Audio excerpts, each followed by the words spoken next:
जी, हिसाब से। राधे राधे महाराज जी। राधे राधे महाराज जी। महाराज जी, पिछले 1 साल से आपको सुन रहा हूँ, आपके द्वारा बताए गए मार्ग पर चलने का भी प्रयास कर रहा हूँ।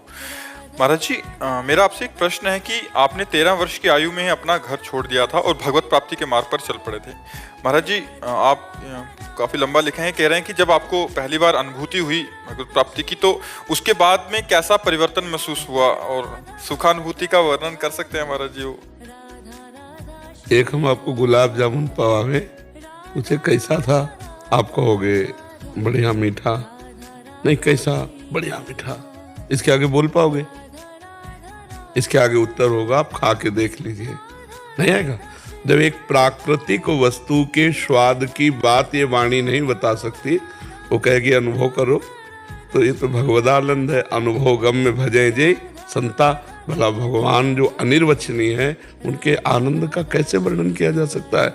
वो तो यत् किंचित शास्त्रों में वर्णन है। जैसे एक पदार्थ के आनंद का, सुख का वर्णन करने की सामर्थ्य वाणी नहीं रखती। कितना मीठा है, बहुत मीठा है, इसके आगे खा के देख लो। ऐसे भगवदानंद परमानंदमय है। कैसा परमानंद है? भजन करो, भगवान की प्राप्ति करो, तब अनुभव में आएगा। समझ पा रहे हो? अब ये कोई रसगुल्ला तो है नहीं कि उसको खवा दिया जाए कि देखो इतना मीठा है। राधा नाम जप करो, संयम से रहो, पवित्र भोजन पाओ और लंबे काल तक पाप न बनने पावे, तब आनंद मिलने लगेगा भगवान का। और जैसे जैसे आनंद मिलेगा, वैसे वैसे आगे बढ़ते जाओगे। और जहां भगवदाकार वृत्ति हुई, भगवान का दर्शन हुआ, जीव निहाल हो गया, जन्म मरण के चक्र से मुक्त हो गया, कर्म बंधनों से मुक्त हो गया। तो जाने मोरी छाती, मीरा जी कहती, मुझे गिरधर कितना सुख देते, ये वाणी नहीं जानती। जाने मोरी छाती, मीरा जी कहती, मेरा हृदय जानता है। तो बच्चा, ये हृदय का विषय, इसको वाणी से कैसे कहें? ऐसे कह सकते हैं बहुत आनंद है। कितना आनंद है? तो बहुत आनंद है। नहीं, कितना आनंद है? तो भजन करके देखो, तब पता चलेगा। ये अनुभव गम्य है। महाराज जी, क्या भगवान प्रत्यक्ष में दर्शन देते हैं? जैसी भक्ति की भावना होती है।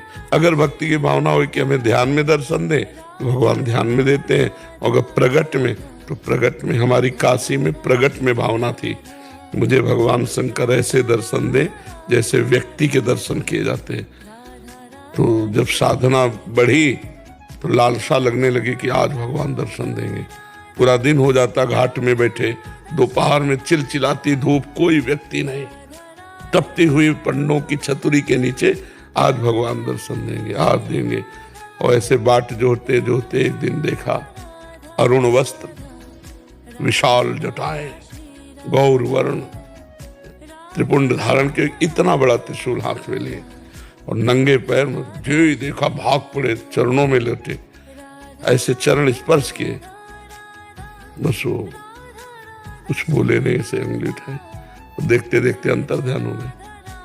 पहली बार जब भगवान शिव के दर्शन हुए थे, तो काशी में घाटों में हुए थे, मध्याह्न के समय, दोपहर के समय। अब उस समय जितना प्यार भगवान के प्रति होता है, उतना ही सुख का अनुभव होता है। दुर्योधन जब प्रभु को देखता है, तो कोई सुख नहीं मिलता उसको। श्री कृष्णचंद्र जी को जब दुर्योधन देखता है, तो उसे कोई सुखानुभूति नहीं होती। क्यों? क्योंकि वो भगवान से प्यार नहीं करता।